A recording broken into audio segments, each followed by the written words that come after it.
Teman-teman, mari kita dengarkan satu ulasan dari Mas Ade Armando mengenai PDIP dan juga Hasto dalam video berikut ini. Mungkin bisa kita sebut sebagai karma. Disebarkannya tuduhan perselingkuhan itu adalah wujud kemarahan banyak orang pada Hasto dan PDIP.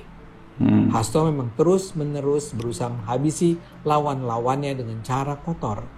Dan karena itu lawan-lawannya juga nampak tidak merasa perlu bermain dengan cara yang bersih. Saya adalah orang yang pernah jadi korban apa yang saya anggap permainan kotor Hasto. Saya bisa ingat apa yang saya dengar dan saya percaya tentang ancaman Hasto terhadap saya ketika saya mengkritik PDIP berulang kali tahun lalu. Saya diminta ketemu dengan Ketua PSI Giring Ganesha. Giring merasa khawatir ketika melalui jalur tertentu ia mendapat peringatan dari Hasto. Menurut Giring, Hasto mengancam kalau Ade Armando tidak berhenti mengkritik PDIP, dia akan bongkar foto-foto yang menunjukkan kejahatan yang pernah dilakukan Ade Armando. Giring bertanya kepada saya, apa memang ada kejahatan yang selama ini tidak diketahui publik? Saya bilang tidak ada. Dan saya katakan, saya tidak takut dengan apa yang diancamkan Hasto. Giring nampak puas dengan jawaban saya dan menurutnya saya berhak untuk terus bersuara kritis terhadap siapapun, termasuk kepada PDIP. Itu pengalaman saya yang pertama. Pengalaman kedua, tahun lalu saya digugat perdata oleh Hasto dan Yasona Lauli. Nilai gugatannya luar biasa, mencapai 201 miliar rupiah. Mereka juga menuntut agar rumah saya disita oleh pengadilan.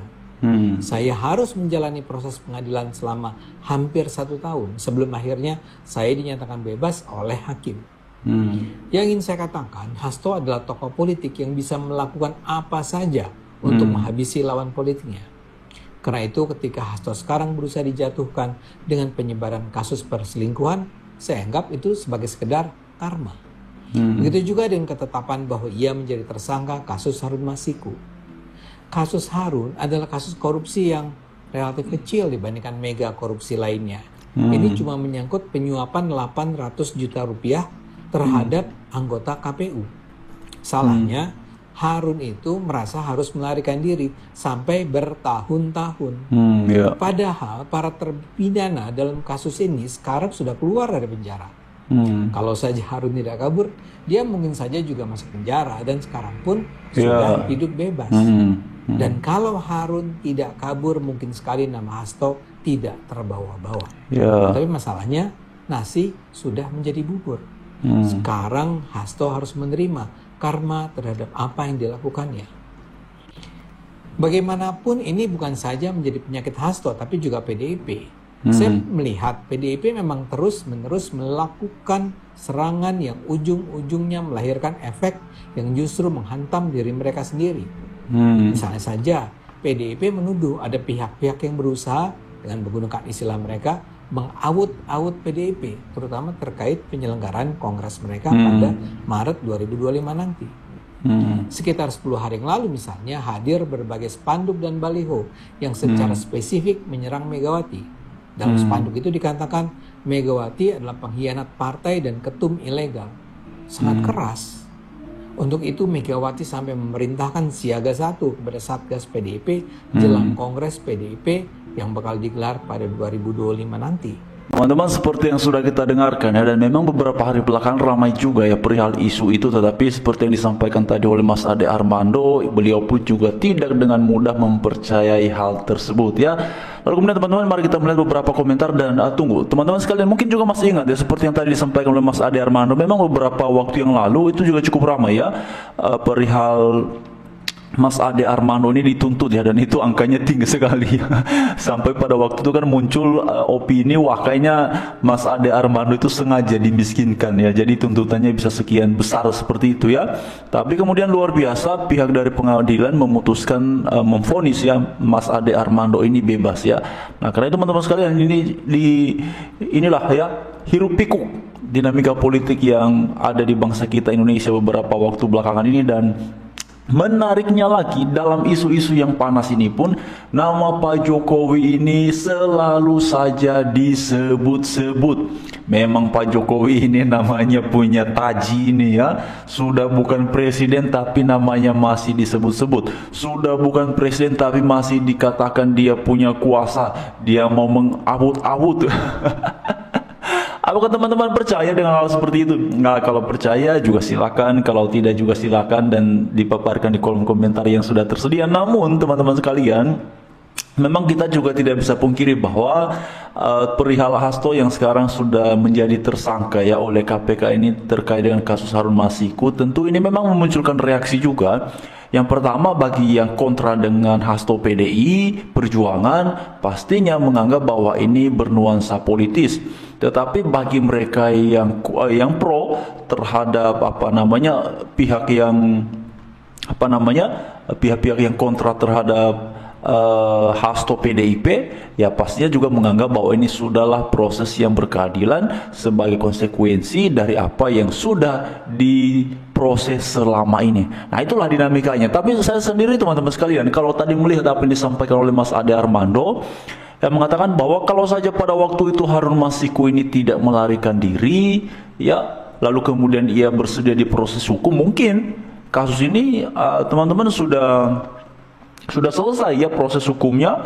Tapi yang menjadi pertanyaan sebenarnya adalah, kalau seperti yang disebutkan tadi oleh Mas Ade Armando bahwa angka suapnya itu di angka 800-an juta, ya yang Mas Ade Armando sebutkan relatif kecil dibandingkan dengan mega korupsi lainnya, ya memang benar juga teman-teman ya, kalau korupsi lainnya itu kan di angkanya MM-an ya, bahkan ada yang triliunan. Namun pertanyaannya begini, apakah sesederhana itu? Hanya dengan suap 800 juta lalu kemudian Harun Masiku ini tidak mau diproses hukum, kemudian memilih untuk melarikan diri. Apakah kasus ini hanya sebatas itu? Ataukah sebenarnya ada sesuatu yang lebih besar di balik dari kasus itu, sehingga kemudian Harun Masiku ini tidak boleh ya untuk ditangkap atau tidak mau ya ditangkap oleh pihak penegak hukum, takutnya nanti bisa terungkaplah hal-hal yang selama ini mungkin tidak diketahui secara umum oleh masyarakat umum. Nah, ini dia teman-teman ya.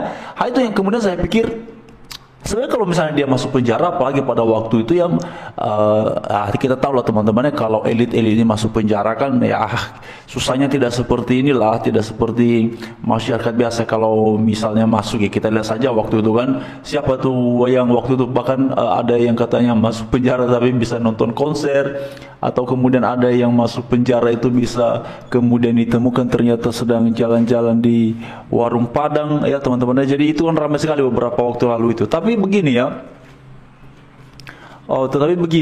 apa yang selama ini terjadi itu sebenarnya juga memberikan sikap pesimis ya terhadap masyarakat ya, kepada lembaga-lembaga penegak hukum perihal apa yang sudah dilihat ya, perihal apa yang sudah terjadi selama ini. Namun kita kembali kepada apa yang terjadi kepada Hasto. Ini memang cukup ramai teman-teman. Itu kan kemarin ya. Jadi sebenarnya sebelum pihak KPK itu memberikan konferensi pers perihal status Hasto yang dalam beberapa ulasan itu sekarang sudah disebutkan sebagai tersangka. Kan awalnya ceritanya itu adalah muncul sprindik yang isinya itu adalah menyatakan Hasto ini tersangka KPK. Makanya kemarin itu kan ramai sekali ya, makanya gedung KPK kemarin kan langsung ramai itu ya. Wartawan-wartawan udah pada kepo itu ya, para media sudah ingin tahu sekali ini benar atau tidak. Makanya kemarin teman-teman di sesi sebelumnya itu saya sampaikannya bahwa ini benar atau tidak. Namun beberapa media seperti Detik, CNN, Kompas itu kan sudah membahasnya. Makanya kemarin cuman saya secara pribadi belum bisa menyimpulkan, tetapi kemudian kan sudah ada pernyataannya, penjelasan dari pihak KPK kayak teman-teman. Bahkan dalam beberapa ulasan itu disebutkan bahwa apa istilahnya teman-teman ya, saya agak enggan, saya takut istilahnya itu ada satu frase yang kemarin dipakai oleh KPK ketika menjelaskan itu teman-teman. Nanti silahkan lihat ya, saya kalau nanti ucapkan takutnya istilah frasenya itu salah ya, jadi nanti bisa salah dimengerti. Tapi kemarin itu ya mereka mengungkap bahwa ada peran Hasto terkait dengan kasus Harun Masiku. Teman-teman, itu yang kemudian ramai ya. Dan sekali lagi bagi yang kontra ini menganggap bahwa ya sudah itu hak karma yang dialami oleh Hasto seperti yang tadi disampaikan oleh Mas Ade Armando. Tapi bagi yang pro terhadap Hasto juga pastinya menganggap ini bersifat politis ya dan segala macam. Nah, bagaimana menurut teman-teman? Silakan disampaikan pada kolom komentar yang sudah tersedia, dan nanti kita akan lihat proses selanjutnya, karena waktu yang lalu itu kan viral ya pidato dari Bu Mega yang bilang bahwa kalau Hasto ditangkap, Bu Mega bakalan datang ke gedung KPK. Apakah nanti itu akan dilakukan oleh Bu Mega ketika Hasto ditangkap? Ya nanti kita akan lihat teman-teman. Tapi pertanyaan sebenarnya begini, Hasto kan sudah tersangka, kira-kira ditahan atau tidak? Nah, nanti kita akan lihat ya perkembangannya pada beberapa hari ke depan ini.